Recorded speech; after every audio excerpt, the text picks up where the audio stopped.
I think I'll find myself leaning more towards, sorry, that can't work. Hello, I'm Lawrence and I'm on a quest to uncover all of the memos that Britain and America lost in the pond, and one of those memos pertains to travel. Specifically, travel between the two countries. When I tell people on either side of the pond that I've only been home once in 14 years, they look at me all serious and go, "Ooh, Lawrence, don't you miss parliamentary debates and, your family?" And I have to explain, those are one and the same. Now, before I answer those questions, I am aware that I probably got two types of Americans that clicked on this video. The first of those is, "What? Only once in 14 years?" but in an American accent. "Are you lazy, man?" A little bit, yes. And the other might be from people saying, "What? You've actually left the country?" Because for reasons that I outlined a few years ago, many Americans have yet to do that. My situation is a little different. I come from another country 4,000 miles to the left. I'm facing south. So a lot of people think that it's absolutely mental that I've only been home once in 40 and minus 66 years. And so to put the matter to rest, I want to tell the whole world why that is.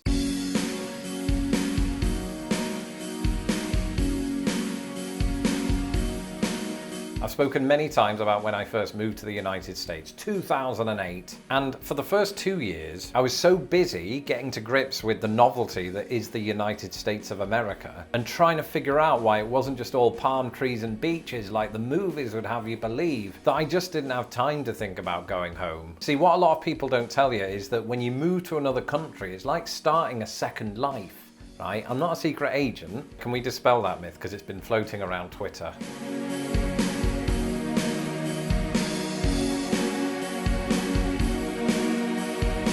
Right, and you're so busy learning everything, and you could in theory just run from that. But I chose not to. I've said on this channel many times before, I wanted to embrace my new surroundings. And I think by accident, in order to do that, I had to forget about Britain just for a little while. Sorry, Britain, don't hold it against me. I have since become your unofficial ambassador. But I am glad that I took that time in those early days to work out what's considered the normality in the United States, and to also realize that Americans say normalcy instead of normality. And of course, this is an ongoing process. Even today, now that I've been crowned America's finest British import, I'm still learning, for example, that American place names have weird pronunciations that you wouldn't guess in a million years. Trust me, I've tried. So I think it's pronounced Fort Huachuca, and if it isn't, you can call me Ethel. Fort Huachuca. No way! There's a silent H in it. Even as I've gotten to grips with American life and started saying words like gotten and realised all of the ways in which it differs from Britain, there was one major thing that prevented me from going back home, and that's cost. You see, people forget, I haven't always been a YouTube sensation who's raking in $15 million a year. That's PewDiePie, sorry. Before then, I was a man of the people. I was working low-wage jobs during a recession, at a time when the cost of flights to Britain was over $1,000. I couldn't justify that when I had to save money for food, rent, and Blockbuster late fees.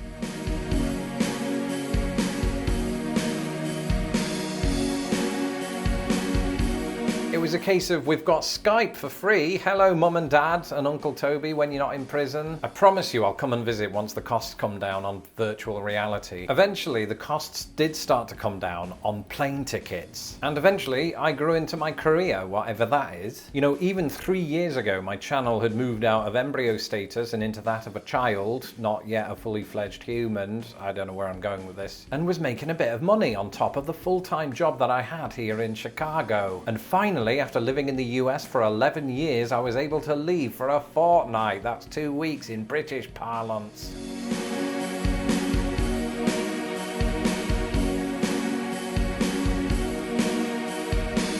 And it was nice. I got to see my family, the town where I was born, the town where I grew up, the capital city, and a bunch of maniacs in the Gloucestershire countryside. Things were looking up. I told my family during this visit, yes, we'll be back to visit every year from now until the end of time. Indeed, true to our word, in January of 2020, we booked another flight to come and visit in July of that year. What happened next was something that undoubtedly warrants grim documentary music.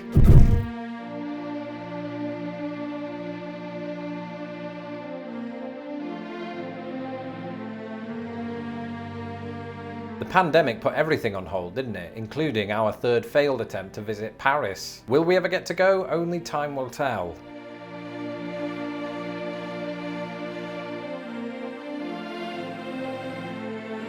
But just like back then, I'm not moaning. There's obviously a bigger picture. But a planned epic visit to not just Paris or Britain, but also Ireland had to be put on hold, and refunds were issued eventually over a period of 2 years.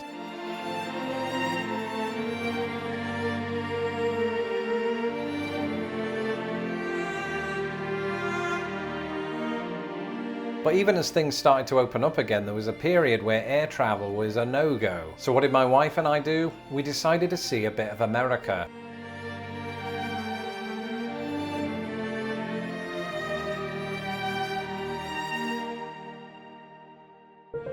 One of the major reasons, in addition to travel costs, that a lot of Americans don't leave the country is that the country, America, has so much to offer itself. You certainly couldn't see everything in a day, even if it was a Venus day. And if you followed the channel throughout the pandemic, you'll know that we rode on Route 66, or a seventh of it.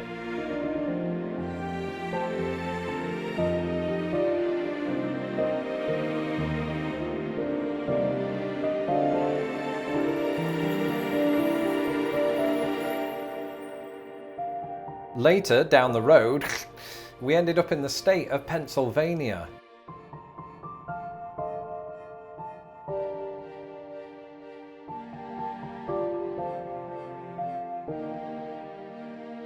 And throughout all of this, it occurred to me more and more that you really could never leave the United States and still have multiple yearly holidays / vacations and never run out of new and exciting places to visit, so long as you can afford it and get the time off work. So as we embark on a return to potential normalcy, I think I will visit home maybe once a year, but because of most of the things mentioned in this video, I think I'll find myself leaning more towards, sorry that can't work, the United States of America and everything that it has to offer. That's it for this episode. Let me know in the comments below if you've ever left the United States of America. I'm Lawrence Brown. Please follow me on Twitter at LostInThePondUS, and don't forget to subscribe to my channel so that my videos don't get lost in the pond. Thanks again to the people that make these videos possible. That's my patrons who I get to interact with on my Friday afternoon secret streams. If you would like to become a patron of Lost in the Pond, you can do so today at patreon.com/lostinthepond. Until the next video,